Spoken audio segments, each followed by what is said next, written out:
ਧੰਨਵਾਦ ਪਿਤਾ ਪਰਮੇਸ਼ਰ, ਇਸ ਵਾਸਤੇ ਤੇਰਾ ਧੰਨਵਾਦ, ਤੇਰਾ ਸ਼ੁਕਰ ਕਰਦੇ, ਤੇਰੀ ਤਾਰੀਫ, ਤੇਰੀ ਮਹਿਮਾ ਤੇ ਵਡਿਆਈ ਕਰਦੇ ਪ੍ਰਭੂ। ਜੋ ਵੀ ਤੂੰ ਆਪਣੀ ਪਵਿੱਤਰ ਹਜ਼ੂਰੀ ਵਿੱਚ ਬਿਠਾਇਆ ਪ੍ਰਭੂ, ਇਹ ਖੁਦਾਵੰਦ पिता परमेश्वर, इस पवित्र हजूरी बातें तेरा धन्यवाद, तेरा शुक्र करते। आज का दिन बहुत सारे लोग संसार से नहीं वेख सके, तू साढ़े दया ते कृपा की थी, जो ते अपनी पवित्र हजूरी भी सानू बैठने का समझता है। इस समय बातें तेरा धन्यवाद, तेरा शुक्र करते प्रभु। जो आज का दिन बहुत सारे लोग संसार से नहीं वेख सके, ये प्रभु तू साढ़े दया ते कृपा की थी खुदावन, जो ते अपनी पवित्र हजूरी भी सानू बकाया, जो आज का दिन साडियां जिंदगियां दे विच लैके आया प्रभु, कि असी तेरी महिमा तेरी वड़ाई कर सके प्रभु। हे पिता परमेश्वर, जो भी तो वचन का सानू समा दिता खुदावन, इस वचन वास्ते तेरा धन्यवाद करते हैं खुदावन दा। तू साडी अगुवाई ते कृपा कर खुदावन। हे प्रभु यीशु राय खुदावन, तेरी दया तेरी कृपा नहीं चाहने। जो भी ये वचन सुनते हैं प्रभु, सारिਆਂ ਨੂੰ आशीष ते बरकत देना खुदावन। इस सारे घरां विच खुदावन दुख कलेश खत्म हो जाए प्रभु, और सब ते तेरी दया ते कृपा बनी रहे। अपने स्वर्ग दूतां दी उन्हां घरां दे विच बाढ़ ला दे प्रभु, कोई भी अंधकारी ताकत उन्हां घरां विच काम ना कर सके। तेरा पवित्र आत्मा काम करे, हर एक बाबा बीमारी पर यीशु तेरे जिंदा नाम विच उन्हां घरां छड्ड के चली जाए, और तेरा पवित्र आत्मा ही उस जगह ते मना जाए प्रभु। तो अद्भुत काम करने वाला परमेश्वर, सारी जिंदगियां विच अद्भुत काम कर, और खुदावन इस वचन दे भी सामने आशीष देना खुदावन। जो सुनने वाले हैं प्रभु, और सारे सुन वाले आशीषां ते बरकतां नाल भरी प्रभु। इस वचन विच खुदावन तेरी ही महक आवे प्रभु। हे पिता परमेश्वर, तू सब दी अगुवाई ते कृपा कर। जो भी खुदावन साडे विच कमियां कमजोरी, सारियां दी कमियां कमजोरियां दूर कर, और अपनी महिमा सब ते प्रगट कर प्रभु। तू महिमा दे योग्य खुदावन, और तेरा जलाल सब ते प्रगट हो जाए, और तेरी पवित्र आत्मा सामर्था ही काम करे खुदावन। हे पिता परमेश्वर, तू साडी अगुवाई ते कृपा कर। इन्हां वचनां ते सानू आशीष दें खुदावन। इन्हां वचनां दे जरिए असीं अपनी जिंदगी बतीत कर सकीए, और तेरी महिमा प्रगट हो सके खुदावन। हे पिता परमेश्वर, तेरे वचन दे विच लिखिया, तू मैनू पुकार ते मैं तैनू उत्तर देंगा। सचमुच खुदावन, जो तैनू दिल दी गहराई तो पुकारदे ने प्रभु, तू उन्हां लोगां नू उत्तर देण वाला परमेश्वर प्रभु, उन्हां ते दया ते कृपा करने वाला परमेश्वर खुदावन। और साडे ते भी दया ते कृपा कर, अपना रहम कर खुदावन दा। हे प्रभु यीशु खुदावन, तू अनुग्रह करने वाला परमेश्वर, सारियां जिंदगियां विच अनुग्रह करना प्रभु। हे प्रभु, ये वचन ते सब चलने वाले बन सकिए खुदावन दा। हे प्रभु, तू अगुवाई ते कृपा कर। तेरे वचन दे विच लिखिया है, मैं जो अपने आप को ज्ञानी ते बुद्धिमान समझदा है, मैं अपने सारे गुप्त भेद उन्हां तो छिपा के रखे हुए ने खुदावन। हे पिता परमेश्वर, तो अपने जो भी एक बच्चे दी न्याय हुंदा, तो उन्हां ते अपने गुप्त भेद प्रगट करदा है खुदावन। हे प्रभु यीशु खुदावन, साडे ते भी दया ते कृपा कर खुदावन। हे प्रभु, तू जानदा कि असीं ज्ञानी ने, असीं बुद्धिमान नहीं है खुदावन। अज तक एक छोटे जिहा बच्चे हैं खुदावन दा, तू साडे ते अपने गहरे भेद प्रगट कर खुदावन। और खुदावन साडी अगुवाई ते कृपा कर, सानू ब्लैस कर खुदावन। असीं बोलण वाले ना होइए, तेरा पवित्र आत्मा ही बोले प्रभु। तेरा पवित्र आत्मा साडे विच आके वास करे खुदावन। तू साडे नाल गलबात कर, और अपनी महिमा इस जगह ते प्रगट कर खुदावन दा। हे प्रभु यीशु खुदावन, तो अगुवाई ते कृपा कर, ब्लेस कर खुदावन। हे जिंदगी परमेश्वर पिता खुदावन, साडे मुँह विच ओ शब्द जिन्हां शब्दां नाल तेरी महिमा और तेरी वड़ाई हो सके खुदावन। हे प्रभु यीशु खुदावन दा, जो भी महामारी चल रही है खुदावन संसार उत्ते, महामारी वाली बीमारी खुदावन, करोना वायरस वाली बीमारी पर यीशु तेरे जिंदा नाम विच खत्म हो जाए प्रभु। सब नूं चंगाई दे प्रभु। जो भी लोगों के अंदर डर पिया प्रभु, वो सारा डर पिया खुदावन तेरे नाम विच खत्म हो जाए। वो खुदावन जो भी दुनिया ते रहिंदे लोग ने प्रभु, और वो भी लोग तेरी महिमा और तेरी वड़ाई कर सकन, तेरे नाम नाल जुड़ जाण खुदावन दा। प्रभु, तेरे वचन दे विच लिखा, ना डर ना घाबर, हर समय मैं तेरे अंग ते संग है प्रभु। जो तेने चाहते विश्वास करते हैं, तू उन्होंने कहना तुहानूं कोई घबराउण की जरूरत नहीं है, क्योंकि मैं तुहाडे नाल हां। डरदे ओ ने जिन्हां दे अंदर प्रभु तेरा डर नहीं है प्रभु। तेरे नाम दे नाल नहीं जुड़े हुए प्रभु, जो तेरे नाम नाल जुड़े हुए ने, उन्हां दे अंदर कोई डर पै नहीं, क्योंकि उन्हां दा डर पै तू खत्म करने वाला परमेश्वर है प्रभु। हे पिता परमेश्वर, हे खुदावंद, इस तरह धन्यवाद तेरा शुक्र करते हैं। तेरी तारीफ, तेरी महिमा और तेरी बड़ाई बात है खुदावंद। तू ब्लेस कर और अपनी महिमा साडे ते प्रगट कर खुदावंदा। हे जिंदा परमेश्वर, असी बोलने वाले होइए, तेरा पवित्र आत्मा ही अगुवाई करे बोले खुदावन। सानू ब्लेस कर हे पिता परमेश्वर खुदावन। और मैं नहीं खुदावन, और तू साडे विच आके वास कर प्रभु, और तू साडे नाल गलबात कर और अपनी महिमा साडे ते प्रगट कर। अगुवाई ते कृपा करो, ब्लेस कर खुदावन। इस प्रार्थना सुनिया तेरा धन्यवाद करते हाँ। जो कुछ मंगते हाँ तेरे पुत्र प्रभु यीशु मसीह दे जिंदा नाम च मंगते हाँ। हे प्रभु, जो भी आज का वचन है, इस वचन ते सन आशीष दे खुदावन। असी तेरा धन्यवाद करते हैं, तेरी महिमा और तेरी बड़ाई बात हुई है खुदावन। ਅਸੀਂ ਹੁਣ ਜੋ ਵੀ ਅੱਜ ਦਾ ਵਚਨ ਹੈ, ਅੱਜ ਦਾ ਵਚਨ ਅਸੀਂ ਵੇਖਦੇ ਹਾਂ ਜ਼ਬੂਰਾਂ ਦੀ ਪੋਥੀ 34 ਅਧਿਆਇ ਦੀ ਜਦੋਂ 12 ਐਤ ਵਿੱਚ ਅਸੀਂ ਪੜ੍ਹਦੇ ਹਾਂ। ਉਹਦੇ ਵਿੱਚ ਲਿਖਿਆ, ਉਹ ਕਿਹੜਾ ਮਨੁੱਖ ਹੈ ਜਿਹੜਾ ਜੀਵਨ ਨੂੰ ਲੋਚਦਾ ਹੈ ਅਤੇ ਬਹੁਤ ਦਿਨ ਚਾਹੁੰਦਾ ਹੈ ਤਾਂ ਕਿ ਭਲਾਈ ਵੇਖੇ। ਇਸ ਦੇ ਵਿੱਚ ਇੱਕ ਸਵਾਲ ਹੈ, ਕਹਿੰਦੇ ਉਹ ਕਿਹੜਾ ਮਨੁੱਖ ਹੈ ਕਿ ਅਸੀਂ ਹੁਣ ਆਪਣੇ ਆਪ ਨੂੰ ਵੇਖਣਾ ਹੈ ਕਿ ਅਸੀਂ ਉਹ ਮਨੁੱਖ ਹਾਂ ਕਿ ਜਿਹੜੇ ਉਸ ਜੀਵਨ ਨੂੰ ਲੋਚਦੇ ਹਾਂ। ਉਹ ਕਿਹੜੇ ਜੀਵਨ ਦੀ ਗੱਲ ਕੀਤੀ ਹੈ? ਨਾਲ ਲਿਖਿਆ ਹੈ ਕਿ ਬਹੁਤ ਦਿਨ ਚਾਹੁੰਦਾ ਹੈ ਤਾਂ ਕਿ ਭਲਾਈ ਨੂੰ ਵੇਖੇ। ਅਸੀਂ ਇਹਨਾਂ ਵਚਨਾਂ ਵਾਸਤੇ ਪਰਮੇਸ਼ਰ ਦਾ ਧੰਨਵਾਦ ਕਰਦੇ ਹਾਂ ਕਿ ਜਿਸ ਪਰਮੇਸ਼ਰ ਨੇ ਸਾਨੂੰ ਇਹ ਪਵਿੱਤਰ ਸਮਾਂ ਦਿੱਤਾ ਜੋ ਅਸੀਂ ਉਸ ਦੀ ਵਡਿਆਈ ਕਰ ਸਕੀਏ। ਜੋ ਵੀ ਅੱਜ ਦਾ ਵਚਨ ਹੈ ਸਾਡੇ ਸਾਰੇ ਸੁਣਨ ਵਾਲਿਆਂ ਵਾਸਤੇ ਕਸ਼ੀਸ਼ ਦਾ ਕੰਨ ਬਣੇ। ਪਰ ਇਸ ਵਚਨ ਵਿੱਚ ਤੇਰੀ ਖੁਸ਼ਬੂ ਮਹਿਕੇ ਔਰ ਤੇਰੀ ਹੀ ਵਡਿਆਈ ਹੋਵੇ। ਕਹਿੰਦੇ ਲਿਖਿਆ ਹੈ, ਉਹ ਕਿਹੜਾ ਮਨੁੱਖ ਹੈ ਜਿਹੜਾ ਜੀਵਨ ਨੂੰ ਲੋਚਦਾ ਹੈ। ਅਸੀਂ ਅੱਜ ਵੇਖਣਾ ਹੈ ਕਿ ਅਸੀਂ ਉਹ ਮਨੁੱਖ ਹਾਂ ਕਿ ਜਿਹੜਾ ਜੀਵਨ ਨੂੰ ਲੋਚਦੇ ਹਾਂ। ਜੀਵਨ ਤਾਂ ਸਾਰੇ ਹੀ ਇਸ ਧਰਤੀ 'ਤੇ ਗੁਜ਼ਾਰ ਰਹੇ ਨੇ। ਇੱਕ ਜਿਹੜਾ ਪਰਮੇਸ਼ਰ ਦੇ ਨਾਮ ਦੇ ਵਿੱਚ ਜੀਵਨ ਗੁਜ਼ਾਰਨਾ ਹੈ ਉਹ ਇੱਕ ਅਲੱਗ ਚੀਜ਼ ਹੈ। ਅੱਛੇ ਜੀਵਨ ਵਾਸਤੇ ਤੇ ਜ਼ਿੰਦਗੀ ਵਿੱਚ ਵਧੀਆ ਦਿਨ, ਸ਼ਾਂਤੀ ਤੇ ਆਨੰਦ ਵੇਖਣ ਲਈ ਸਾਨੂੰ ਕੀ ਕਰਨ ਦੀ ਜ਼ਰੂਰਤ ਹੈ? ਪਹਿਲਾਂ ਤਾਂ ਅਸੀਂ ਤਾਂ ਇਹ ਵੇਖਣਾ ਹੈ ਕਿ ਅਸੀਂ ਉਹ ਮਨੁੱਖ ਹਾਂ। ਉਸ ਪਰਮੇਸ਼ਰ ਦੇ ਅੱਗੇ ਬੇਨਤੀ ਕਰਨੇ ਦੀ ਜ਼ਰੂਰਤ ਹੈ, ਹੇ ਪ੍ਰਭੂ ਉਹ ਮਨੁੱਖ ਮੈਂ ਹਾਂ। ਪ੍ਰਭੂ ਉਹ ਜੀਵਨ ਜਿਹੜਾ ਤੂੰ ਦੇਣਾ ਚਾਹੁੰਦਾ ਹੈ, ਹੇ ਪ੍ਰਭੂ ਉਹ ਜੀਵਨ ਮੈਨੂੰ ਚਾਹੀਦਾ ਹੈ। ਪ੍ਰਭੂ ਤੂੰ ਮੇਰੇ 'ਤੇ ਦਇਆ ਅਤੇ ਕਿਰਪਾ ਕਰ। ਕਹਿੰਦਾ ਉਹ ਕਿਹੜਾ ਮਨੁੱਖ ਹੈ ਜਿਹੜਾ ਜੀਵਨ ਨੂੰ ਲੋਚਦਾ ਹੈ। ਉਹ ਜੀਵਨ ਸਾਨੂੰ ਕਿਸ ਤਰ੍ਹਾਂ ਮਿਲ ਸਕਦਾ ਹੈ? ਕਿਉਂਕਿ ਅੱਜ ਸੰਸਾਰ ਵਿੱਚ ਪਾਪ ਬਹੁਤ ਵੱਧ ਰਿਹਾ ਹੈ। ਇਨਸਾਨ ਪਾਪਾਂ ਦੀ ਜ਼ਿੰਦਗੀ, ਬਹੁਤ ਸਾਰੇ ਲੋਕ ਪਾਪਾਂ ਦੀ ਜ਼ਿੰਦਗੀ ਗੁਜ਼ਾਰ ਰਹੇ ਨੇ। ਸਾਨੂੰ ਉਸ ਪਰਮੇਸ਼ਰ ਦੇ ਅੱਗੇ ਬੇਨਤੀ ਕਰਨ ਦੀ ਜ਼ਰੂਰਤ ਹੈ, ਹੇ ਪ੍ਰਭੂ ਤੂੰ ਸਾਡੇ 'ਤੇ ਦਇਆ ਅਤੇ ਕਿਰਪਾ ਕਰ। ਹੇ ਪ੍ਰਭੂ ਅੱਜ ਮੈਂ ਉਸ ਜੀਵਨ ਨੂੰ ਲੋਚਦਾ ਹਾਂ ਜਿਸ ਜੀਵਨ ਦੀ ਤੂੰ ਗੱਲ ਕੀਤੀ ਹੈ। ਪ੍ਰਭੂ ਮੇਰਾ ਜੋ ਜੀਵਨ ਹੈ, ਮੇਰਾ ਜੀਵਨ ਇੱਕ ਬੁਰਾਈਆਂ ਬੜਾ ਹੈ। ਮੈਂ ਪਾਪੀ ਹਾਂ, ਮੈਂ ਗੁਨਹਗਾਰ ਇਨਸਾਨ ਹੈ। ਹੇ ਪ੍ਰਭੂ ਮੈਂ ਇਸ ਜੀਵਨ ਤੋਂ ਬਹੁਤ ਤੰਗ ਆ ਗਿਆ ਹੈ। ਹੇ ਪ੍ਰਭੂ ਮੈਂ ਅੱਜ ਇੱਕ ਪਵਿੱਤਰਤਾਈ ਵਾਲਾ ਇੱਕ ਜੀਵਨ ਮੈਨੂੰ ਚਾਹੀਦਾ ਹੈ। ਹੇ ਪ੍ਰਭੂ ਮੈਂ ਤੇਰੀ ਸ਼ਰਨ ਵਿੱਚ ਆਇਆ ਹਾਂ। ਜਦੋਂ ਅਸੀਂ ਆਪਣੇ ਆਪ ਨੂੰ ਉਸ ਪ੍ਰਭੂ ਦੇ ਅੱਗੇ ਨੀਵੇਂ ਹੋ ਕੇ ਆਉਂਦੇ ਹਾਂ, ਅਸੀਂ ਆਪਣੇ ਪਾਪਾਂ ਤੋਂ ਤੋਬਾ ਕਰਦੇ ਹਾਂ। ਹੇ ਪ੍ਰਭੂ ਮੇਰਾ ਜੀਵਨ ਪਾਪਾਂ ਵਾਲਾ ਹੈ। ਪ੍ਰਭੂ ਤੂੰ ਮੇਰੇ 'ਤੇ ਕਿਰਪਾ ਕਰ, ਮੇਰੇ ਸਾਰੇ ਪਾਪ ਤੇ ਗੁਨਾਹ ਮਾਫ ਕਰ। ਜਦੋਂ ਅਸੀਂ ਉਸ ਪ੍ਰਭੂ ਦੇ ਅੱਗੇ, ਉਹ ਪ੍ਰਭੂ ਯੀਸ਼ੂ ਦੇ ਅੱਗੇ ਆਪਣੇ ਆਪ ਨੂੰ ਨੀਵਾਂ ਕਰਦੇ ਹਾਂ, ਕਿਉਂਕਿ ਪ੍ਰਭੂ ਯੀਸ਼ੂ ਨੇ ਸਾਡੇ ਪਾਪਾਂ ਦੀ ਖਾਤਰ ਆਪਣੇ ਆਪ ਨੂੰ ਕੁਰਬਾਨ ਕੀਤਾ। ਉਹਦੇ ਹੱਥਾਂ ਪੈਰਾਂ ਵਿੱਚ ਕੈਲ ਟੁੱਕ ਗਿਆ, ਸਿਰ 'ਤੇ ਕੰਡਿਆ ਤਾਜ ਪਾਏਗਾ, ਵੱਖੀ ਵਿੱਚ ਨੇਜ਼ਾ ਮਾਰ ਗਿਆ। ਉਸਨੇ ਕੋਈ ਪਾਪ ਨਹੀਂ ਕੀਤਾ। ਸਾਨੂੰ ਇੱਕ ਅੱਛਾ ਜੀਵਨ ਦੇਣ ਵਾਸਤੇ ਉਸ ਪ੍ਰਭੂ ਨੇ ਆਪਣੇ ਆਪ ਨੂੰ ਕੁਰਬਾਨ ਕੀਤਾ ਹੈ ਕਿ ਜੋ ਵੀ ਤੁਹਾਡੇ ਪਾਪ ਤੇ ਗੁਨਾਹ ਹੈ, ਤੁਸੀਂ ਪਾਪਾਂ ਵਾਲੀ ਜ਼ਿੰਦਗੀ ਗੁਜ਼ਾਰ ਰਹੇ ਹੋ, ਤੁਸੀਂ ਮੇਰੇ ਕੋਲ ਆਓ ਤਾਂ ਮੈਂ ਤੁਹਾਨੂੰ ਇੱਕ ਅੱਛਾ ਜੀਵਨ ਦੇਣਾ ਚਾਹੁੰਦਾ ਹਾਂ। ਉਹ ਪ੍ਰਭੂ ਸਾਨੂੰ ਆਵਾਜ਼ ਮਾਰ ਰਿਹਾ ਹੈ, ਉਹ ਲੋਗੋ ਤੁਸੀਂ ਮੇਰੇ ਕੋਲ ਆਓ, ਮੈਂ ਤੁਹਾਨੂੰ ਅੱਛਾ ਜੀਵਨ ਦੇਵਾਂਗਾ। ਕਹਿੰਦਾ ਉਹ ਕਿਹੜਾ ਮਨੁੱਖ ਹੈ ਜੇਕਰ ਅਸੀਂ ਪਾਪਾਂ ਦੀ ਜ਼ਿੰਦਗੀ ਗੁਜ਼ਾਰ ਰਹੇ ਹਾਂ। ਸਾਨੂੰ ਉਸ ਪ੍ਰਭੂ ਦੇ ਅੱਗੇ ਬੇਨਤੀ ਕਰਨ ਦੀ ਜ਼ਰੂਰਤ ਹੈ, ਪ੍ਰਭੂ ਇਹ ਪ੍ਰਭੂ ਉਹ ਮਨੁੱਖ ਮੈਂ ਹਾਂ। ਇਹ ਪ੍ਰਭੂ ਤੂੰ ਮੇਰੇ 'ਤੇ ਦਇਆ ਅਤੇ ਕਿਰਪਾ ਕਰ। ਪ੍ਰਭੂ ਮੇਰਾ ਜੀਵਨ ਚੰਗਾ ਨਹੀਂ। ਪ੍ਰਭੂ ਮੈਂ ਗਾਲਾਂ ਕੱਢਣ ਵਾਲਾ ਹਾਂ, ਮੈਂ ਬਦਫੈਲੀਆਂ ਕਰਨ ਵਾਲਾ ਹਾਂ, ਮੈਂ ਵਿਚਾਰੀ ਹਾਂ, ਮੈਂ ਨਿੰਦਿਆ ਚੁਗਲੀ ਕਰਨ ਵਾਲਾ ਹਾਂ, ਮੈਂ ਲੜਾਈ ਝਗੜੇ ਕਰਨ ਵਾਲਾ ਹਾਂ। ਹੇ ਪ੍ਰਭੂ ਅੱਜ ਮੈਨੂੰ ਜੀਵਨ ਚਾਹੀਦਾ ਹੈ। ਪ੍ਰਭੂ ਹੇ ਪ੍ਰਭੂ ਮੈਂ ਅੱਜ ਆਪਣੇ ਪਾਪਾਂ ਤੋਂ ਤੋਬਾ ਕਰਨੀ ਚਾਹੁੰਦਾ ਹਾਂ। ਜਦੋਂ ਅਸੀਂ ਉਸ ਪ੍ਰਭੂ ਦੇ ਅੱਗੇ ਇਸ ਤਰ੍ਹਾਂ ਬੇਨਤੀ ਕਰਾਂਗੇ, ਹੇ ਪ੍ਰਭੂ ਤੂੰ ਮੇਰੇ 'ਤੇ ਕਿਰਪਾ ਕਰ ਦੇ। ਪ੍ਰਭੂ ਇਹ ਮੇਰੇ ਜੀਵਨ ਤੂੰ ਇਹ ਜੋ ਪਾਪਾਂ ਵਾਲਾ ਜੀਵਨ ਹੈ ਪ੍ਰਭੂ ਮੈਂ ਬਹੁਤ ਜੀ ਲਿਆ ਹੈ। ਪ੍ਰਭੂ ਅੱਜ ਮੈਂ ਤੇਰੀ ਸ਼ਰਨ ਵਿੱਚ ਆ ਰਹੀ ਹਾਂ। ਅੱਜ ਪ੍ਰਭੂ ਮੈਂ ਤੇਰੀ ਸ਼ਰਨ ਵਿੱਚ ਆ ਰਿਹਾ ਹਾਂ। ਮੈਂ ਇਸ ਪਾਪਾਂ ਨੂੰ ਛੱਡਣਾ ਚਾਹੁੰਦਾ ਹਾਂ।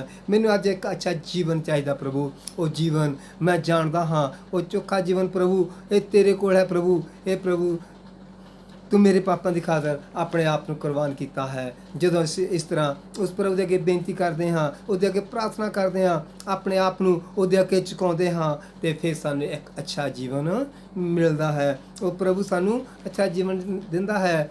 ਤੇ ਸਾਨੂੰ ਪਤਰਸ ਵੀ ਕਹਿ ਰਿਹਾ ਹੈ, ਪ੍ਰਭੂ ਦਾ ਚੇਲਾ ਕਹਿ ਰਿਹਾ ਹੈ, ਪ੍ਰਭੂ ਦੇ ਅੱਗੇ ਬੇਨਤੀ ਕਰ ਰਿਹਾ ਹੈ, ਹੇ ਪ੍ਰਭੂ ਜੀਵਨ ਦੀਆਂ ਗੱਲਾਂ ਤਾਂ ਤੇਰੇ ਕੋਲ ਹੀ ਨੇ। ਉਹ ਪ੍ਰਭੂ ਸਾਨੂੰ ਉਹ ਜੀਵਨ ਦੀਆਂ ਗੱਲਾਂ ਪ੍ਰਭੂ ਦੇ ਕੋਲ ਹੈ, ਉਸਦੀ ਬਾਣੀ ਦੇ ਵਿੱਚ ਲਿਖੀਆਂ ਨੇ। ਜਦੋਂ ਉਸਦੇ ਮੁਖ ਦੇ ਵਿੱਚੋਂ ਉਹ ਕਹੇ ਹੋਏ ਸ਼ਬਦ ਸਾਨੂੰ ਇੱਕ ਜੀਵਨ ਦਿੰਦੇ ਨੇ, ਜੋ ਪ੍ਰਭੂ ਕਹਿੰਦਾ ਹੈ ਜਦੋਂ ਅਸੀਂ ਉਸ ਦੀ ਗੱਲ ਨੂੰ ਮੰਨਦੇ ਹਾਂ ਤੇ ਸਾਨੂੰ ਇੱਕ ਅੱਛਾ ਜੀਵਨ ਮਿਲ ਜਾਂਦਾ ਹੈ ਤੇ ਅਸੀਂ ਉਸ ਅੱਛੇ ਜੀਵਨ ਦੇ ਵਿੱਚ ਪ੍ਰਵੇਸ਼ ਕਰ ਲੈਂਦੇ ਹਾਂ।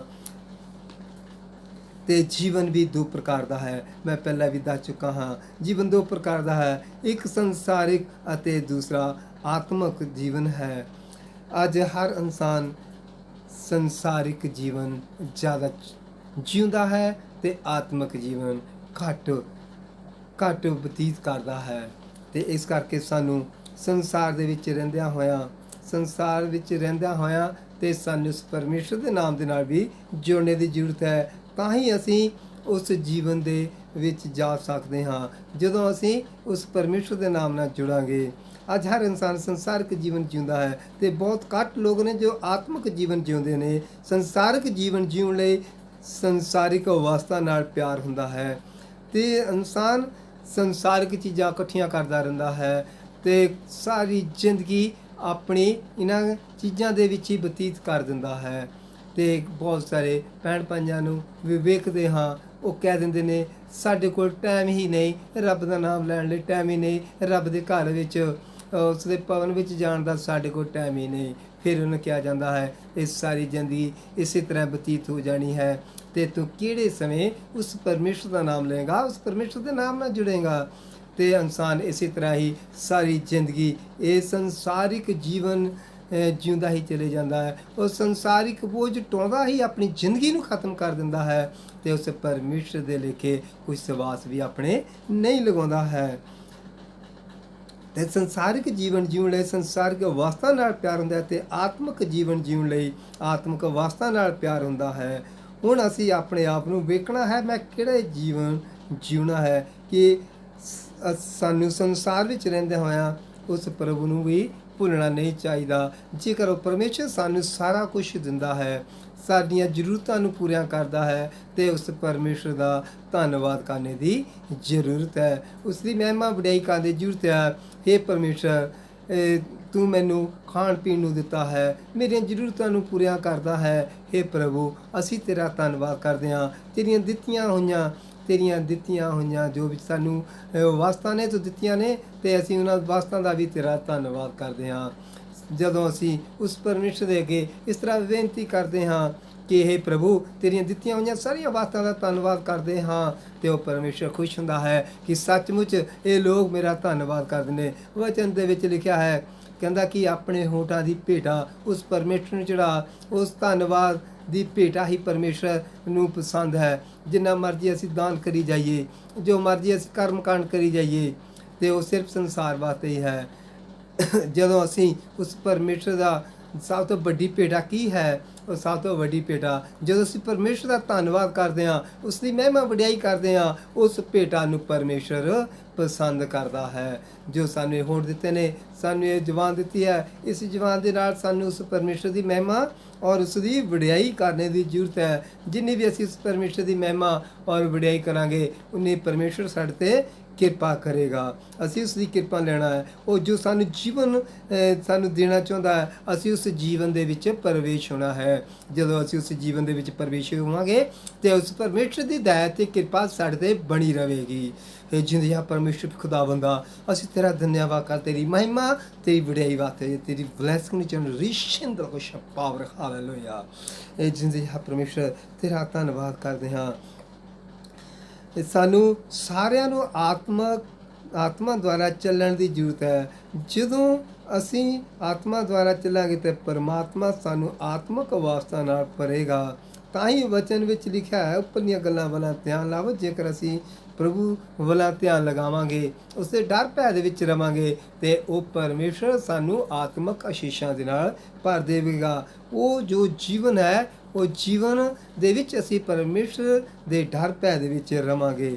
ਤੇ ਇਸ ਕਰਕੇ ਜੇਕਰ ਪਰਮੇਸ਼ਰ ਨੇ ਸਾਨੂੰ ਸੰਸਾਰ ਕੇ ਵਾਸਤਾ ਨਾਲ ਭਰਦਾ ਹੈ, ਸਾਡੀਆਂ ਜ਼ਰੂਰਤਾਂ ਨੂੰ ਪੂਰੀਆਂ ਕਰਦਾ ਹੈ, ਤੇ ਸਾਨੂੰ ਉਸ ਪਰਮੇਸ਼ਰ ਦੇ ਡਰ ਭੈ ਦੇ ਵਿੱਚ ਵੀ ਰਹਿਣ ਦੀ ਜ਼ਰੂਰਤ ਹੈ। ਜਦੋਂ ਅਸੀਂ ਉਸ ਦੇ ਡਰ ਭੈ ਦੇ ਵਿੱਚ ਰਵਾਂਗੇ, ਉਸੀ ਗੱਲ ਨੂੰ ਮੰਨਾਂਗੇ, ਤੇ ਸਮਝੋ ਅਸੀਂ ਸਾਡਾ ਪਰਮੇਸ਼ਰ ਦੇ ਨਾਲ ਰਿਸ਼ਤਾ ਹੈ। ਸਾਨੂੰ ਉਸ ਪਰਮੇਸ਼ਰ ਦੇ ਨਾਲ ਅੱਛਾ ਜੀਵਨ ਬਤੀਤ ਕਰਨੇ ਦੀ ਜ਼ਰੂਰਤ ਹੈ, ਤੇ ਸਾਨੂੰ ਉਸ ਜੀਵਨ ਦੀ ਲੋਚ ਕਰਨੀ ਜ਼ਰੂਰਤ ਹੈ, ਤਾਂ ਕਿ ਅਸੀਂ ਬਹੁਤ ਦਿਨ ਵੇਖ ਸਕੀਏ। ਬਹੁਤ ਦਿਨ ਮਤਲਬ ਕਿ ਅਸੀਂ ਆਤਮਕ ਜੀਵਨ ਵਿੱਚ ਉਹ ਆਤਮਕ ਆਸ਼ੀਸ਼ਾਂ ਨੂੰ ਲੈ ਸਕੀਏ, ਕਿ ਜੋ ਵੀ ਪਰਮੇਸ਼ਰ ਨੇ ਇਸ ਧਰਤੀ 'ਤੇ ਸਾਨੂੰ ਦਿਨ ਦਿੱਤੇ ਨੇ, ਉਹ ਦਿਨ ਸਾਡੇ ਵਾਸਤੇ ਲਾਭਦਾਇਕ ਹੋ ਸਕਣ।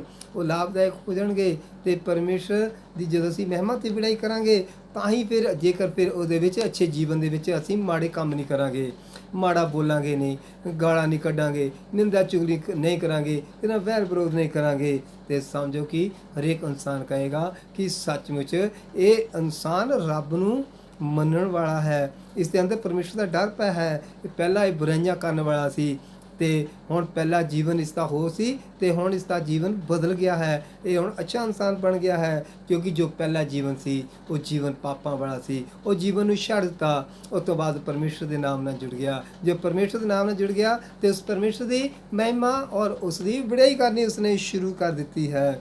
ਤੇ ਇਸ ਕਰਕੇ ਪ੍ਰਭੂ ਦੇ ਵਚਨ ਦੇ ਵਿੱਚ ਵੀ ਲਿਖਿਆ ਹੈ, ਜੇਕਰ ਤੁਸੀਂ ਦੀਪਕ ਜੀਵਨ ਨੂੰ ਚਾਹੁੰਦਾ ਹੈ ਤੇ ਤੈਨੂੰ ਕੀ ਕਰਨ ਦੀ ਜ਼ਰੂਰਤ ਹੈ। ਜਦੋਂ ਮੱਤੀ ਦੀ ਅੰਜੀਲ 19 ਅਧਿਆਇ ਦੀ 18 ਔਰ 19 ਆਇਤ ਵਿੱਚ ਵੇਖਦੇ ਹਾਂ, ਪ੍ਰਭੂ ਯੀਸ਼ੂ ਨੇ ਇੱਕ ਗੱਲ ਕਹੀ ਹੈ। ਇਸ ਆਇਤਾਂ ਵਿੱਚ ਕੀ ਕਿਹਾ, ਜੇਕਰ ਤੁਸੀਂ ਸਦੀਪਕ ਜੀਵਨ ਦੀ ਲੋਚ ਕਰਦੇ ਹੋ, ਜੇਕਰ ਤੁਹਾਨੂੰ ਸਦੀਪਕ ਜੀਵਨ ਚਾਹੀਦਾ ਹੈ, ਜੋ ਸਦੀਪਕ ਜੀਵਨ ਮਰਨੇ ਤੋਂ ਬਾਅਦ ਵੀ ਅਸੀਂ ਉਸ ਪਰਮੇਸ਼ਰ ਦੇ ਵਿੱਚ ਚਰਨਾਂ ਦੇ ਵਿੱਚ ਜਾ ਸਕੀਏ, ਅਸੀਂ ਸਾਡੀ ਆਤਮਾ ਜਿਉਂਦੀ ਉਸ ਪਰਮੇਸ਼ਰ ਦੇ ਚਰਨਾਂ ਵਿੱਚ ਰਹਿ ਸਕੇ, ਤੇ ਸਾਨੂੰ ਉਹ ਜੀਵਨ ਜੀਣ ਵਾਸਤੇ ਕੀ ਕਰਨ ਦੀ ਜ਼ਰੂਰਤ ਹੈ। ਪ੍ਰਭੂ ਯੀਸ਼ੂ ਨੇ ਕਿਹਾ ਹੈ, ਸੰਦੀਪਕ ਜੇਕਰ ਤੂੰ ਸੰਦੀਪਕ ਜੀਵਨ ਦੇ ਵਿੱਚ ਬਣਨਾ ਚਾਹੁੰਦਾ ਹੈ, ਕਹਿੰਦਾ ਕਿ ਮੇਰੇ ਹੁਕਮਾਂ ਨੂੰ ਮੰਨੋ। ਪ੍ਰਭੂ ਯੀਸ਼ੂ ਕਹਿ ਰਹੇ ਨੇ, ਕੀ ਕਹਿੰਦੇ ਨੇ, ਕਹਿੰਦੇ ਪਹਿਲੀ ਗੱਲ ਕਹਿੰਦਾ ਤੂੰ ਖੂਨ ਨਾ ਕਰ।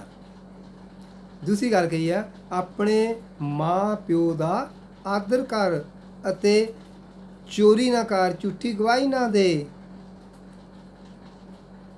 ਆਪਣੇ ਗੁਆਂਢੀ ਨੂੰ ਆਪਣੇ ਜਿਹਾ ਪਿਆਰ ਕਰ। ਜਦੋਂ ਸਾਡੇ ਅੰਦਰ ਇਹ ਗੱਲਾਂ ਆ ਜਾਣਗੀਆਂ, ਤੇ ਸਮਝੋ ਅਸੀਂ ਉਸ ਪਰਮੇਸ਼ਰ ਦੇ ਨਜ਼ਦੀਕ ਚਲੇ ਗਏ ਹਾਂ। ਤੇ ਜਦੋਂ ਇਹ ਪ੍ਰਭੂ ਯੀਸ਼ੂ ਨੇ ਇਹ ਜਦੋਂ ਗੱਲ ਕਹੀ ਹੈ, ਤੇ ਇਸ ਗੱਲ ਨੂੰ ਧਿਆਨ ਦੇ ਵਿੱਚ ਰੱਖਣ ਦੀ ਜ਼ਰੂਰਤ ਹੈ ਕਿ ਇਸ ਪ੍ਰਭੂ ਨੇ ਜੋ ਇਹ ਗੱਲ ਕਹੀ ਹੈ, ਮੈਨੂੰ ਇਸ ਵਚਨ ਦੇ ਉੱਤੇ ਗੌਰ ਕਰਨੇ ਦੀ ਜ਼ਰੂਰਤ ਹੈ। ਜਦੋਂ ਸਾਡੇ ਅੰਦਰ ਇਹ ਗੱਲਾਂ ਆ ਜਾਣਗੀਆਂ, ਕਹਿੰਦਾ ਖੂਨ ਨਾ ਕਰ। ਖੂਨ ਦਾ ਮਤਲਬ ਜਦੋਂ ਅਸੀਂ ਕਿਸੇ ਦੇ ਅਰਮਾਨਾਂ ਦੇ ਖੂਨ ਕਰਦੇ ਹਾਂ, ਕਿਸੇ ਨਾਲ ਧੋਖਾਧੜੀ ਕਰਦੇ ਹਾਂ, ਲਾਲਸਾ ਕਰਦੇ ਹਾਂ, ਇਹ ਵੀ ਸਾਰੇ ਇੱਕ ਖੂਨ ਦੇ ਬਰਾਬਰ ਹੀ ਆ। ਇੱਕ ਤਾਂ ਹੈ ਕਤਲ ਕਰਨਾ, ਤੇ ਇੱਕ ਕਿਸੇ ਦੇ ਅਰਮਾਨਾਂ ਦਾ ਕਤਲ ਕਰ ਦੇਣਾ, ਕਿਸੇ ਦੇ ਭਾਵਨਾ ਨੂੰ ਠੇਸ ਪਹੁੰਚਾਉਣੀ ਹੈ। ਇਹ ਕਹਿੰਦਾ ਜਿਨਾਹ ਨਾ ਕਰ, ਗਲਤ ਕੰਮ ਤੂੰ ਨਾ ਕਰ, ਵਿਚਾਰ ਨਾ ਕਰ। ਕਹਿੰਦਾ ਚੋਰੀ ਵੀ ਨਾ ਕਰ, ਤੈਨੂੰ ਚੋਰੀ ਕਰਨੇ ਦੀ ਵੀ ਜ਼ਰੂਰਤ ਨਹੀਂ ਹੈ, ਇਹ ਸਭ ਕੁਝ ਤੈਨੂੰ ਛੱਡਣਾ ਪਏਗਾ। ਕਹਿੰਦਾ ਕਿ ਝੂਠੀ ਗਵਾਹੀ ਨਾ ਦੇ, ਝੂਠੀ ਗਵਾਹੀ ਨਾ ਦੇ, ਨਾ ਕੋਰਟ ਵਿੱਚ ਦੇ, ਨਾ ਕਿਸੇ ਦੇ ਨਾਲ ਝੂਠ ਫਰੇਬ ਕਰ। ਇਹ ਨਹੀਂ ਗੱਲ ਤੂੰ ਵਧਾ ਚੜਾ ਕੇ ਗੱਲ ਕਰੇ। ਕਹਿੰਦਾ ਇਹ ਤੋਂ ਵੀ ਪ੍ਰਭੂ ਯੀਸ਼ੂ ਨੇ ਕਿਹਾ ਕਿ ਇਹਨਾਂ ਗੱਲਾਂ ਦਾ ਵੀ ਤੈਨੂੰ ਧਿਆਨ ਕਰਨਾ ਪਏਗਾ, ਇਹਨਾਂ ਗੱਲਾਂ ਨੂੰ ਤੈਨੂੰ ਛੱਡਣਾ ਪਏਗਾ, ਤੇ ਆਪਣੇ ਮਾਂ ਬਾਪ ਦਾ ਵੀ ਤੈਨੂੰ ਆਦਰ ਕਰਨਾ ਪਏਗਾ। ਜੇਕਰ ਅਸੀਂ ਮਾਂ ਬਾਪ ਦੀ ਵੀ ਆਗਿਆਕਾਰੀ ਨਹੀਂ ਕਰਦੇ, ਉਹਨਾਂ ਦਾ ਆਦਰ ਭਾਵ ਨਹੀਂ ਕਰਦੇ, ਫਿਰ ਵੀ ਅਸੀਂ ਪਰਮੇਸ਼ਰ ਤੋਂ ਬਹੁਤ ਹੀ ਦੂਰ ਹਾਂ। ਉਸ ਪਰਮੇਸ਼ਰ ਦੇ ਨਜ਼ਦੀਕ ਜਾਣ ਵਾਸਤੇ, ਉਸ ਸਦੀਪਕ ਜੀਵਨ ਜੀਉਣ ਵਾਸਤੇ, ਸੰਦੀਪਕ ਜੀਵਨ ਵਿੱਚ ਵੜਨ ਵਾਸਤੇ ਸਾਨੂੰ ਇਹਨਾਂ ਚੀਜ਼ਾਂ ਦਾ ਵੀ ਬੜਾ ਧਿਆਨ ਕਰਨੇ ਦੀ ਜ਼ਰੂਰਤ ਹੈ। ਜੇਕਰ ਸਾਡੇ ਅੰਦਰ ਇਹ ਗੱਲਾਂ ਨਹੀਂ, ਤੇ ਅਸੀਂ ਪਰਮੇਸ਼ਰ ਤੋਂ ਬਹੁਤ ਹੀ ਦੂਰ ਹਾਂ। ਤੇ ਜਦੋਂ ਇਹ ਪ੍ਰਭੂ ਯੀਸ਼ੂ ਦੇ ਵਚਨ ਕਹੇ ਹੋਏ ਅਸੀਂ ਆਪਣੇ ਹਿਰਦਿਆਂ ਦੇ ਅੰਦਰ ਵਸਾਵਾਂਗੇ, ਤੇ ਉਹ ਪ੍ਰਭੂ ਸਾਡੇ 'ਤੇ ਕਿਰਪਾ ਕਰੇਗਾ। ਅਸੀਂ ਉਸ ਦੀ ਕਿਰਪਾ ਨੂੰ ਲੈਣਾ ਹੈ। ਜਿੰਨਾ ਅਸੀਂ ਉਸ ਦੀ ਕਿਰਪਾ ਨੂੰ ਲਵਾਂਗੇ, ਤੇ ਉਨੀ ਸਾਡੇ 'ਤੇ ਕਿਰਪਾ ਹੋਵੇਗੀ। ਜਦੋਂ ਇਸੇ ਦੀ ਪੱਤਰੀ ਵਿੱਚ ਲਿਖਿਆ ਹੈ, ਜੇਕਰ ਅਸੀਂ ਉਸ ਜੀਵਨ ਦੇ ਵਿੱਚ ਜਾਣਾ ਹੈ, ਉਹ ਜੀਵਨ ਸਾਨੂੰ ਚਾਹੀਦਾ, ਉਸ ਜੀਵਨ ਦੀ ਅਸੀਂ ਲੋਚ ਕਰਦੇ ਹਾਂ, ਤੇ ਫਿਰ ਸਾਨੂੰ ਕੀ ਕਰਨ ਦੀ ਜ਼ਰੂਰਤ ਹੈ। ਫਿਰ ਸੰਤ ਪੌਲਸ ਅਫਸੀਆਂ ਦੀ ਪੱਤਰੀ ਵਿੱਚ ਲਿਖਦੇ ਨੇ 6 ਅਧਿਆਇ ਦੀ 14, 15, 16, 17 ਆਇਤ ਵਿੱਚ ਜਦੋਂ ਵੇਖਦੇ ਹਾਂ, ਤੇ ਲਿਖਿਆ ਕਿ ਤੁਸੀਂ ਸੋ ਤੁਸੀਂ ਆਪਣੀ ਕਮਰ ਸੱਚਾਈ ਨਾਲ ਕੱਸ ਕੇ ਅਤੇ ਧਰਮ ਦੀ ਸੰਜੋ ਪਹਿਨ ਕੇ ਅਤੇ ਮਿਲਾਪ ਦੀ ਖੁਸ਼ਖਬਰੀ ਦੀ ਤਿਆਰੀ ਦੀ ਜੁੱਤੀ ਆਪਣੇ ਪੈਰੀ ਪਾ ਕੇ ਖਲੋ ਜਾਓ। ਉਹਨਾਂ ਸਭਨਾ ਸਣੇ ਨੇਚਾ ਦੀ ਢਾਲ ਲਾਓ, ਜਿਹਦੇ ਨਾਲ ਤੁਸੀਂ ਉਸ ਦੁਸ਼ਟ ਦੇ ਸਾਰੇ ਔਗਣ ਬਲਾਂ ਨੂੰ ਬੁਝਾ ਸਕੋ ਅਤੇ ਮੁਕਤੀ ਦਾ ਟੋਪ ਅਤੇ ਤਲਵਾਰ ਦੀ ਆਤਮਾ ਦੀ ਤਲਵਾਰ ਜੋ ਪਰਮੇਸ਼ਰ ਦੀ ਬਾਣੀ ਹੈ ਲੈ ਲਵੋ। ਜਦੋਂ ਅਸੀਂ ਪਰਮੇਸ਼ਰ ਦੀ ਬਾਣੀ ਨੂੰ ਆਪਣੇ ਹਿਰਦੇ ਅੰਦਰ ਲਵਾਂਗੇ, ਉਸ ਬਾਣੀ ਨੂੰ ਸੁਣਾਂਗੇ, ਉਸ ਉੱਤੇ ਗੌਰ ਕਰਾਂਗੇ, ਆਪ ਪੜਾਂਗੇ, ਪਰਮੇਸ਼ਰ ਦੇ ਵਚਨਾਂ ਨੂੰ ਪੜਾਂਗੇ, ਤੇ ਸਮਝੋ ਕਿ ਪਰਮੇਸ਼ਰ ਦੀ ਕਿਰਪਾ ਸਾਡੇ ਤੇ ਹੋ ਗਈ ਹੈ। ਉਹਨਾਂ ਵਚਨਾਂ ਤੇ ਆਪਾਂ ਚੱਲਾਂਗੇ। ਸਭ ਤੋਂ ਵੱਡੀ ਗੱਲ, ਜੇਕਰ ਸਾਡੇ ਅੰਦਰ ਪਰਮੇਸ਼ਰ ਦਾ ਵਚਨ ਹੈ ਤੇ ਫਿਰ ਅਸੀਂ ਕੋਈ ਵੀ ਗਲਤ ਕੰਮ ਨਹੀਂ ਕਰਾਂਗੇ। ਜੇਕਰ ਪਰਮੇਸ਼ਰ ਦਾ ਵਚਨ ਸਾਡੇ ਅੰਦਰ ਨਹੀਂ ਹੈ ਤੇ ਫਿਰ ਅਸੀਂ ਗਲਤ ਕੰਮ ਕਰੀ ਜਾਵਾਂਗੇ। ਗਲਤ ਕੰਮ ਇਨਸਾਨ ਉਦੋਂ ਕਰਦਾ ਹੈ ਜਦੋਂ ਪਰਮੇਸ਼ਰ ਦਾ ਡਰ ਭੈ ਇਨਸਾਨ ਦੇ ਅੰਦਰ ਨਹੀਂ ਹੁੰਦਾ, ਉਦੋਂ ਇਨਸਾਨ ਗਲਤ ਕੰਮ ਕਰਦਾ ਹੈ। ਤੇ ਜਦੋਂ ਪਰਮੇਸ਼ਰ ਦਾ ਡਰ ਭੈ ਹੋਵੇਗਾ, ਨਾ ਉਹ ਝੂਠ ਬੋਲੇਗਾ, ਨਾ ਉਹ ਪ੍ਰਚਾਰ ਕਰੇਗਾ, ਉਹ ਆਪਣੇ ਮਾਂ-ਬਾਪ ਦੀ ਵੀ ਸੇਵਾ ਕਰੇਗਾ, ਉਹਨਾਂ ਦਾ ਆਦਰ ਕਰੇਗਾ, ਝੂਠੀ ਗਵਾਹੀ ਨਹੀਂ ਦੇਵੇਗਾ, ਚੋਰੀ ਨਹੀਂ ਕਰੇਗਾ, ਕਿਸੇ ਚੀਜ਼ ਦੀ ਲਾਲਸਾ ਨਹੀਂ ਕਰੇਗਾ, ਹੈ ਨਾ। ਤੇ ਇਸ ਕਰਕੇ ਸਾਨੂੰ ਉਸ ਪਰਮੇਸ਼ਰ ਦਾ ਡਰ ਭੈ ਆਪਣੇ ਅੰਦਰ ਰੱਖਣ ਦੀ ਜ਼ਰੂਰਤ ਹੈ। ਫਿਰ ਹੀ ਅਸੀਂ ਉਸ ਜੀਵਨ ਨੂੰ ਲੋ ਸਕਦੇ। ਜੇਕਰ ਇਸ ਜੀਵਨ ਦੀ ਲੋਚ ਕਰਦੇ ਹਾਂ ਤੇ ਇਹਨਾਂ ਗੱਲਾਂ ਦਾ ਸਾਨੂੰ ਧਿਆਨ ਕਰਨ ਦੀ ਬਹੁਤ ਹੀ ਜ਼ਰੂਰਤ ਹੈ। ਤੇ ਜਦੋਂ ਅਸੀਂ ਧਿਆਨ ਕਰਾਂਗੇ ਤੇ ਪਰਮੇਸ਼ਰ ਸਾਡੇ ਤੇ ਦਇਆ ਤੇ ਕਿਰਪਾ ਕਰੇਗਾ। ਅਸੀਂ ਉਸ ਦਇਆ ਤੇ ਕਿਰਪਾ ਨੂੰ ਲੈਣਾ ਹੈ, ਉਸ ਅੱਛੇ ਜੀਵਨ ਨੂੰ ਲੈਣਾ ਹੈ। ਤਾਂ ਹੀ ਲਿਖਿਆ ਹੈ, ਉਹ ਕਿਹੜਾ ਮਨੁੱਖ ਹੈ, ਉਸ ਪਰਮੇਸ਼ਰ ਦੇ ਅੱਗੇ ਬੇਨਤੀ ਕਰਨ ਦੀ ਜ਼ਰੂਰਤ ਹੈ। ਹੇ ਪ੍ਰਭੂ, ਤੂੰ ਮੇਰੇ ਤੇ ਕਿਰਪਾ ਕਰ ਪ੍ਰਭੂ, ਮੈਂ ਉਹ ਮਨੁੱਖ ਹਾਂ ਪ੍ਰਭੂ, ਮੈਨੂੰ ਉਹ ਜੀਵਨ ਚਾਹੀਦਾ ਹੈ, ਮੈਂ ਉਸ ਜੀਵਨ ਦੀ ਲੋਚ ਕਰਦਾ ਹਾਂ। ਜਦੋਂ ਅਸੀਂ ਇਸ ਤਰ੍ਹਾਂ ਉਸ ਪ੍ਰਭੂ ਪਰਮੇਸ਼ਰ ਦੇ ਅੱਗੇ ਬੇਨਤੀ ਪ੍ਰਾਰਥਨਾ ਕਰਾਂਗੇ ਤੇ ਪਰਮੇਸ਼ਰ ਉਹ ਤੁਹਾਡੀ ਪ੍ਰਾਰਥਨਾ ਸੁਣ ਲਵੇਗਾ। ਤੁਹਾਨੂੰ ਪਰਮੇਸ਼ਰ ਦੀ ਸ਼ਰਨ ਵਿੱਚ ਜਾਣਾ ਪਏਗਾ, ਸਾਨੂੰ ਉਸ ਪ੍ਰਭੂ ਦੀ ਸ਼ਰਨ ਵਿੱਚ ਜਾਣਾ ਪਵੇਗਾ। ਜਦੋਂ ਅਸੀਂ ਉਸ ਪ੍ਰਭੂ ਦੀ ਸ਼ਰਨ ਵਿੱਚ ਜਾਵਾਂਗੇ ਤੇ ਉਹ ਪ੍ਰਭੂ ਸਾਡੇ ਸਾਰਿਆਂ ਤੇ ਅਨੁਗ੍ਰਹਿ ਕਰੇਗਾ। ਸਾਨੂੰ ਉਹ ਜੀਵਨ ਜਿਉਣਾ ਚਾਹੀਦਾ ਹੈ ਤੇ ਤਾਂ ਕਿ ਅਸੀਂ ਭਲਾਈ ਹੀ ਵੇਖੀਏ। ਭਲਾਈ ਤਾਂ ਹੀ ਵੇਖਾਂਗੇ ਜੇਕਰ ਅਸੀਂ ਖੁਦ ਆਪ ਭਲਾਈ ਕਰਾਂਗੇ ਤੇ ਫਿਰ ਹੀ ਅਸੀਂ ਭਲਾਈ ਵੇਖ ਸਕਦੇ ਹਾਂ। ਤਾਂ ਹੀ ਵਚਨ ਦੇ ਵਿੱਚ ਲਿਖਿਆ ਹੈ, ਜੋ ਪ੍ਰਕਾਸ਼ ਦੀ ਪੋਥੀ ਵੀ ਪੜ੍ਹਦੇ ਹਾਂ, 22 ਦੀ ਪਰ ਲਿਖਿਆ ਹੈ, ਕਹਿੰਦਾ ਵੇਖ ਮੈਂ ਆਉਂਦਾ ਹਾਂ, ਫਲ ਮੇਰੇ ਕੋਲ ਹੈ, ਭਾਈ ਹਰੇਕ ਨੂੰ ਜਿਹੜਾ ਜਿਸ ਤਰ੍ਹਾਂ ਦਾ ਕੰਮ ਕਰੇਗਾ ਤਿਹਾਈ ਉਸ ਨੂੰ ਬਦਲਾ ਮਿਲੇਗਾ। ਜਿਸ ਤਰ੍ਹਾਂ ਦਾ ਉਹ ਕੰਮ ਕਰੇਗਾ, ਪਰ ਉਹ ਕਹਿੰਦਾ ਮੈਂ ਆਉਂਦਾ ਹਾਂ, ਜਿੱਦਾਂ ਦਾ ਤੂੰ ਕੰਮ ਕਰਦਾ ਹੈ ਤੇ ਉਦਾਂ ਦਾ ਹੀ ਤੈਨੂੰ ਬਦਲਾ ਮਿਲੇਗਾ। ਕਹਿੰਦੇ ਜਿਹੋ ਜੇ ਕਰਨੀ ਤੇਹੋ ਜੀ ਭਰਨੀ। ਜੇਕਰ ਅਸੀਂ ਉਹ ਅੱਛੇ ਜੀਵਨ ਨੂੰ ਲੋਚਾਂਗੇ, ਸਦੀਪਕ ਜੀਵਨ ਨੂੰ ਲੋਚਾਂਗੇ ਤੇ ਸਾਨੂੰ ਪਰਮੇਸ਼ਰ ਉਹੋ ਜਿਹਾ ਫਲ ਦੇਵੇਗਾ।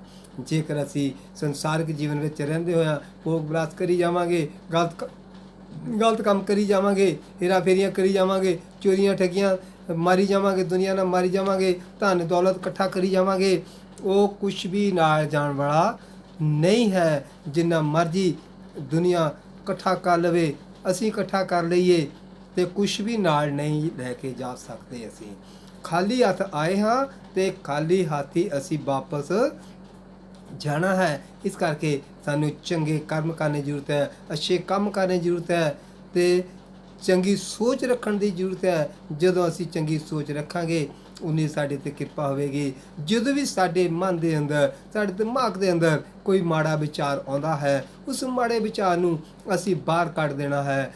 ਜਿਸ ਤਰ੍ਹਾਂ ਇੱਕ ਅਸੀਂ ਛੋਟਾ ਜਿਹਾ ਬੀਜ ਬੀਜਦੇ ਹਾਂ ਤੇ ਬਹੁਤ ਵੱਡਾ ਪੇੜ ਹੋ ਜਾਂਦਾ ਹੈ, ਤੇ ਇਸ ਤਰ੍ਹਾਂ ਹੀ ਜੇਕਰ ਅਸੀਂ ਉਸ ਛੋਟੇ ਜਿਹੇ ਪਾਪ ਨੂੰ ਅਸੀਂ ਆਪਣੇ ਅੰਦਰ ਪੈਦਾ ਕਰ ਦੇਵਾਂਗੇ